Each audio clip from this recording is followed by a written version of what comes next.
You guys ready? How does it go in Crocodile Dundee? Shh. Or what they do in my kids' preschool. This is Quiet Coyote. This is what they say at preschools now. All right, welcome back. You had the pleasure of having Peter Burke last time, who's one of my all-time heroes.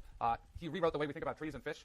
It's pretty amazing. You know, you come onto Earth and you arrive here and you figure out a new way to model how you manage a fisheries population and trees. In economic speak, that's pretty amazing. Plus, he's one really nice man. But now, unfortunately, you don't get Peter anymore. You're stuck with me for 26 lectures in a row with 2 midterms interspersed.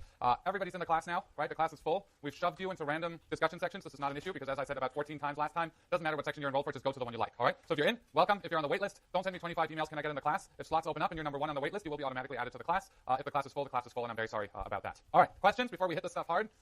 No? All right, here we go. I had an amazing computer simulation written for you guys. It looked really awesome, and then overnight, Apple updated my Mac, and Java no longer works. So usually I complain about Windows not working, but today I have to complain about my Mac not working. So you'll get the simulation next time. It's pretty awesome. It's in 3D. You don't even need the goggles. That's how awesome it is. But we'll hold on until next time. All right.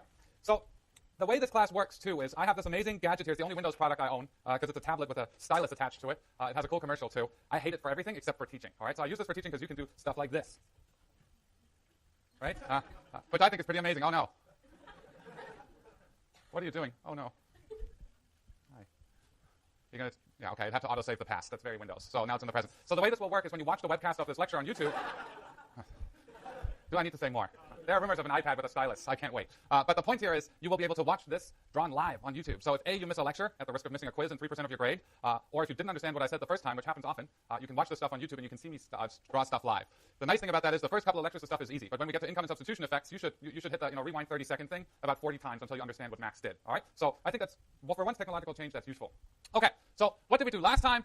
We didn't do anything last time. I was out of town, but you with Peter did some pretty amazing legwork here. And I'm gonna sort of circle back for a second so you hear it in my language. And because this stuff is so important, if you hear it twice, briefly, not the whole lecture, but just the basic concepts, that won't hurt. So what we're going to have to do, and there's lots of jokes about economists and their willingness to make assumptions.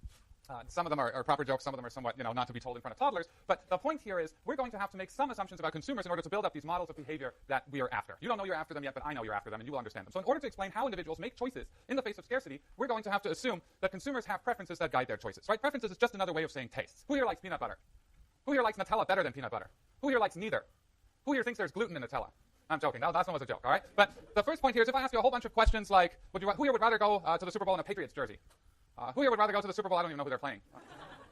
Seahawks. They're from Seattle. There you go. Who here would rather go to the Super Bowl in a Seahawks jersey? Right? The important thing here is you know what you like, and you know what you like relative to other things. So if you're put in front of the almost incomprehensibly difficult choice at Trader Joe's to choose between the wasabi-covered deep-fried peanuts and the chocolate-covered roasted soybeans, you have preferences, right? You will know which one you like more than the other. At this point, I want to ignore the fact that prices even exist, right? At this point, I just want us to do self-reflection, sit on a mountaintop somewhere sunny, not New York, and look on the inside and see what we like, how much we like it, and how much of something we like relative to other things. So I need to convince you that you have preferences. I don't think that's hard to do, right? Because you chose a yellow t-shirt, you chose a blue t-shirt, and you chose a black jacket, right? That's because you like these things. Has something to do with how much they were too, but we will get to that later, all right? So you have preferences. The other thing I need to convince you of is that you face scarcity. That's the easiest thing to do, right? If you don't face scarcity, I thank you for being here, because then you're really just here because you really just want to understand economics, right? But most of us face scarcity in financial terms, but realistically, all of us have 24 hours in a day. The other thing I have to convince you of is that consumers try to make themselves as well off as possible in this world of scarcity. Now, on average, I think that's roughly true, right? You're not trying to make yourself worse off by your choices. You're trying to make yourself better off by your choices. Are there individuals that are intentionally trying to make themselves worse off? The answer is yes, right? There are lots and lots of very sad stories of individuals making choices to intentionally make themselves worse off by hurting themselves in a variety of different ways. So what I'm trying to say here is I'm going to make some assumptions about consumers, and for the consumers that these assumptions hold for, this model will do well. These models will not do well if we have consumers that don't follow these basic assumptions we make about behavior. So if you're thinking about things like addiction or where people injure themselves, stuff like that, it's really hard to fit that into this model. There are people who think about this type of behavior, but generally speaking, I'm thinking about an individual who's maximizing happiness subject to the resources at his or her disposal. Now, we just sort of said preferences, and I'm going to have to pin down some properties of these preferences or nothing will work, right? There's these 3 assumptions that Peter showed you: completeness, transitivity, and more is better. Completeness, we remember, is pretty simple, right? You can rank any 2 bundles. If I give you the choice between 1 Ferrari and 0 McLarens, and 1 McLaren and 0 Ferraris, everybody here can tell me whether you either would like the Ferrari or you would like the McLaren better, or you're indifferent between the 2, right? But you have to be able to tell me how you feel about those 2 bundles relative to each other. They don't have to be simple bundles, even though that's what we're going to do in this class, of 2 goods, right? A Ferrari versus a McLaren. If you don't know what those things are, good for you. You should be driving plug-in hybrids anyway. But this works for things like, peanut butter and Kit Kats. We're still sure there's nobody with a nut allergy in this class. Good. All right. So we're going to play with these later. By playing with these, I mean somebody's going to reveal their preferences for these 2 and eat them. But the point here is you can rank different bundles, right? Different combinations of goods, and you can say, I like basket A better than that basket B, or B better than A, or I'm indifferent between the 2. Those are the 3 options. If that doesn't work for you, you've had 1 too many beers, right? You're like, I don't remember. I can't figure this out right now, right? So this type of behavior we have to rule out. Transitivity is a logical thing. Right? If you like A better than B and B better than C, then automatically you have to like A better than C. Right? So these carry through. There's no weird logical inconsistencies about how you order your preferences over these different bundles. That's transitivity, fancy word. More is better is a tough one. Right? This is fundamentally, at Stanford, nobody would argue with this one. Yeah, more is better. Right? The Winklevoss guys. No, those guys were at Harvard. But, more. At Berkeley, that's not the case. Right? How many people in this room think there's or feel a little bit queasy about the words more is better? See, that's what I thought. I feel queasy about that one, too. Why do I feel queasy about that? Well, realistically, you will consume twice as many goods as your parents' generation did. Right? Think about that for a second. When you grew up, how many TVs were in your house? 1, right? How many TVs are in your house now? 2, 3, and they're about 10 times the size of the TVs you had when you grew up. When I grew up, my parents had initially 1 car, later 2, right? How many cars do most households have now? 2, right? At least if we're talking about sort of middle-class type households. So just in real dollar terms, you'll be consuming twice as much stuff as your parents' generation did. If your kids consume twice as much stuff as we did, and their kids consume twice as much stuff as they did, you can see where this goes, right? And this is where our fundamental unease about more is better usually comes from, right? If we can keep on consuming more per capita and there's more of us, we're going to run or hypothesize to run into some sort of resource constraint. I'm dedicating my academic life to that particular question. I find it really interesting and really important. All I'm saying with more is better here is I'm not arguing that we as a species should be consuming more and more and more and economic growth until we run out of Earth type thing. But what I'm arguing here is if I'm offering you 2 peanut butter cups versus 1 peanut butter cup, you would most likely prefer the 2 peanut butter cups to the 1 peanut butter cup. If I give you 6 peanut butter cups versus 5 peanut butter cups, you would more likely weakly prefer the 6 peanut butter cups to the 5 peanut butter cups. I'm just saying intuitively, preferences, you would generally tend to go for the more is better. What if you don't like peanut butter cups? Anybody here not like peanut butter cups but have a roommate that likes peanut butter cups? Yes, most likely, right? So the argument that I'm going to weasel myself out of that particular argument is even if you don't like more of a certain good, you're still going to like it weakly more because you can act altruistically and give the stuff to somebody who likes it. We don't need that assumption necessarily to make these models work. If I don't lean on that assumption, we're going to have to use a type of math and a type of modeling that would take me 30 to maybe 40 weeks to get through the same stuff we're going to get through. So the results, the vast majority of the results still hold, but this assumption is going to make it much easier for us to build these models. So I'm going to ask you to buy that most people would prefer 2 peanut butter cups to 1 peanut butter cup, or at least largely indifferent between the two, and wouldn't think that 2 peanut butter cups are worse than 1 peanut butter cup. There are things where we think more is actually makes us worse off, and those things we're not calling goods, those things we're calling bads, right? Most of us would agree that more air pollution is worse, right? So what we're doing is we're turning it around and we're calling air pollution, turning it into a lack of air pollution or pollution abatement, and turning that into a good and building our models around goods, right? Less of a bad turns it into a good. So that's how I'm thinking about the world. Now, what Peter did last time in his tablet, I watched an hour and 20, and I found it highly entertaining. But Peter's tablet is not as awesome as mine. Stuck in the 90s somewhere. So what we did last time is we took 2 of, I don't know if Reese's are made by Hershey's too. Not clear. 2 American chocolate products. I'm from Germany. That stuff is not even chocolate. But Hugs versus Reese's. Hugs are something, it's like you take a bunch of bad chocolate and you drop it on the table and you let it dry, and then you wrap it in aluminum foil that crinkles and then gets stuck in your teeth. That's the one product. The other one is Reese's, which I actually think is an incredible innovation in candy technology. You take chocolate, put it in a muffin cup, pour peanut butter inside, and then put a chocolate lid on top, and then you feed it to Maximilian. It's delicious. Great thing. Right? So both of these things I argue are goods, and what I'm saying is that if I played an experiment up here with one of you, which I'm not going to do right now, but will do later, I could confront you with a bundle of 5 Hugs and 5 Reese's, and then I'm going to take away 2 Reese's, right? And I'm going to compensate you with more Hugs until you say stop. I'm indifference between having whatever the new bundle of Hugs and Reese's is and the 5-5 combination, right? So I'm taking away happiness from you by removing 2 Reese's. And this person here, this guy's name was Larry last year. So Larry said, well, I'm about indifferent between 5-5 and 6-3. Then I again went back and did the 5-5 combination, asked him to meditate about how happy he was. And then I did the terrible thing of taking away this weird candy-like substance, one of which. And then I asked him, how many more Reese's do I have to give you? So you're indifferent between Hugs, 4 Hugs, and however many Reese's, and 5-5. So he said 8 Reese's, 4 Hugs. So the point here is that Larry was indifferent between A, B, and C, right? 5 of each, or 6 Hugs, 3 Reese's, 4 Hugs, 8 Reese's. We could do the same thing with a bundle that starts at a lower combination here, right? 3 and 3 instead of 5-5. So it's clear that D is less preferred than A, or A is preferred to D here because you have less of both. Then again, I took away a Reese's, and he argued by just adding 1 Hug, he would be indifferent between 3-3 and the 4-2. Then again, I've confronted him with the 3-3, took away a Hug, and he argued you have to add at least 2 Reese's in order for me to be indifferent. So Larry was indifferent between A, B, and C, and he was indifferent between D, E, and F, but he preferred any of the A, B, and C bundles to the D, E, and F bundles, right? More happiness at the first 3 than at the third one. Then I went crazy, okay? I started saying, well, how about we start you with 6-7, right? 6 Hugs, 7 Reese's. I am going to take away 2 Reese's, and how many Hugs do I have to give you? He said 2, right? He's indifferent between 6-7 and 8-5, same experiment, 5-10. So he's indifferent between these 3 bundles. Is he happier at G than he is at D? You may speak. There's only 2 answers. Chances are yes, that's the answer, right? 6-7 is going to be preferred to 3-3 because he's got more of both. Is he going to prefer G to A? Yeah, again, right? So he prefers G to A because there's more of both in G than there is in A. So he's indifferent between these 3 bundles. He's indifferent between these 3 bundles, and he's indifferent between A, B, and C, but he prefers any of the bundles in G, H, and I to the bundles in A, B, and C, and then again to the bundles in D, E, and F. So if you have to rank the bundles here, A makes him very happy, B makes him medium happy, and sorry, there's 2 A's here. Boo, Max, C.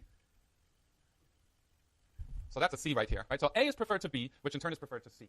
So that's a table. Now, I try and train my graduate students by telling them that tables are the worst possible way to communicate scientific information ever. Who likes staring at a spreadsheet? I do, and the graduate students do, but nobody else does. So a graphical representation of the same information, I think, is a much better way to do this, right? So what we've got here is on the y-axis, also minus 5 points. Here, you get some chocolate because I didn't. Who wants some chocolate? Here, 1 for you, 1 for you. I didn't label my axes. You don't impose fines upon yourself that you will never learn, okay? So what's the 10? We only had 10 of 1, so that's got to be Reese's. Okay, so this here is Reese's. Here we have Hershey's. Y-axis has Reese's, x-axis has Hershey's, and we'll keep it like that for the rest of the semester. So if you look at the table I just showed you, 5, 2, 3, 3, and 2, 4 are the 3 bundles in A, the least preferred bundles. 8, where do we go here? 8, 4, 5, 5, and 3, 6 are the ones in bundle C, and then the most preferred set of bundles is the 10, 5, 7, 6, and 5, 8, right? So we're indifferent between these three bundles, we're indifferent between these three bundles, and we're indifferent between the bundles on the blue line, too. But all the bundles on the blue line are preferred to the bundles on the black line, are preferred to the bundles on the red line. I just want to make one important point, and Peter made this point, but I'm going to make it again because students get this wrong in every single midterm. What this is not saying, necessarily, is that bundles further away from the origin are preferred to bundles closer to the origin, right? So what we're saying instead is that if I draw a straight line, let me use a ruler to make sure this line is straight. Right? Draw a straight line from the origin. If I go along this line from the origin out into the universe, doesn't have to be a 45-degree line, could be anywhere. Along this ray from the origin out into the finite reaches of the universe, the further away I am on this straight ray from the origin, the more I prefer bundles on that particular indifference curve. So you can see that the ray intersects the blue indifference curve much further out than it intersects the black indifference curve, right? So I prefer bundles on C to bundles on B. The ray intersects the black line much further out than the red line, so I prefer bundles on the black line to ones on the red line. In order to convince yourself that this is not a trivial point, what you could do is go back home, draw some indifference curves that are downward sloping, don't intersect, and are nice and thin, and pick two bundles on indifference curves where the one that's closer to the origin is actually preferred to the one that's further away from the origin, right? Not on a straight line, but just in pure distance from the origin. And I'll start next lecture with that example, but try and figure that one out, right? Find some indifference curves where the bundles just straight line from the origin somewhere are preferred on an indifference curve that's closer to the origin than further away from the origin. And I will solve that puzzler for you. But I like to have you think about this a little bit and practice drawing. All right, so that's that. I have many pet peeves. First one, never misspell receive on my exam, okay? Learn how to spell it correctly and spell it correctly. I will take a point off if you misspell receive. That's first pet peeve. Second pet peeve, which is much worse, which will cost you all the points on the entire problem on that exam question, is if your indifference curves cross, right? Your indifference curves cannot cross because indifference curves that cross violate completeness and transitivity, all right? We have assumed that, that our preferences are complete and transitive, hence our indifference curves cannot cross. Who here is still a little bit confused about that? Excellent. Was there one hand up? If there's just even for one hand, I'm going to show you again. All right. So why, Max? Why? Reese's? Oh, man. Okay. I got to turn. Oh. This is a learning experience with this technology. They've just updated to make it better. Okay. So indifference curves cannot cross. Hershey's? Reese's. Here's one indifference curve. That's really beautiful, right? Here's another indifference curve that looks something like this. Okay. A, B, C. Three bundles, A, B, and C. Now, A and B are on the same indifference curve, right? They're on this one right here. So I'm indifferent between A and B. B and C are also on the same indifference curve, this one that crosses. So I'm indifferent. Oh, man. Stop auto-saving. I don't need you to do my work for me, computer. I got this under control.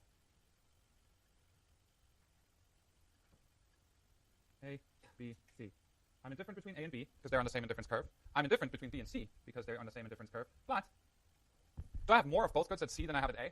I do. So by more is better, I must prefer C to A. All right? So by transitivity, if I'm indifferent between A and B and B and C, I must also be indifferent between A and C, right? Preferences are transitive. But here, I have an example. Thank you for laying over the second graph, computer. C is preferred to A, right? So I'm saying if by transitivity, I'm indifferent between A and C, and I prefer C to A. That just can't be, right? Indifference curves can't ever, ever cross. They can't even touch. It's illegal. It's disallowed, and will cost you all the points on that exam problem. Even if you get everything else right, no tolerance, all right? Zero tolerance policy for crossing indifference curves. Indifference curves can't be thick. The issue here, again, is a similar argument to the one I've just made, where if they're thick, you can have a scenario where you're indifferent between A and B, B and C, but you prefer A to C, and they cannot be upward sloping, all right? So indifference curves cannot be upward sloping because if you have upward sloping indifference curves, again, if you have two bundles that are on the same upward sloping indifference curves, you'd be indifferent between A and B, but because you have more of both goods at B than you have at A, you'd have a scenario where you're indifferent between a bundle and you prefer one to the other, which just can't be, all right? So what we've got is a beautiful indifference curve, right? Looks nice and thin, right? Use a pencil.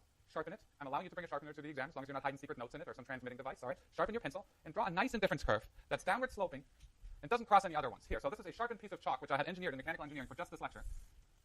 Beautiful indifference curves look thin, are downward sloping, and don't cross any other indifference curves. So if you need to draw more, by the way, I'm going to let you in on a secret. If you want to draw beautiful things on a blackboard, put one hand that you're not drawing with behind your back. I don't know why it works that way, but you draw much more steadily and beautifully if you do that. All right. So indifference curves are downward sloping, thin, and don't cross. So my nightmare scenario is something like this. Thick, upward sloping, and crosses. I'll kick you out of the class if I see something like that on midterm number 1. All right? So we agree that, that indifference curves are nice and thin, downward sloping, and don't ever cross. Now, what I'm arguing here is this downward sloping property of indifference curves demonstrates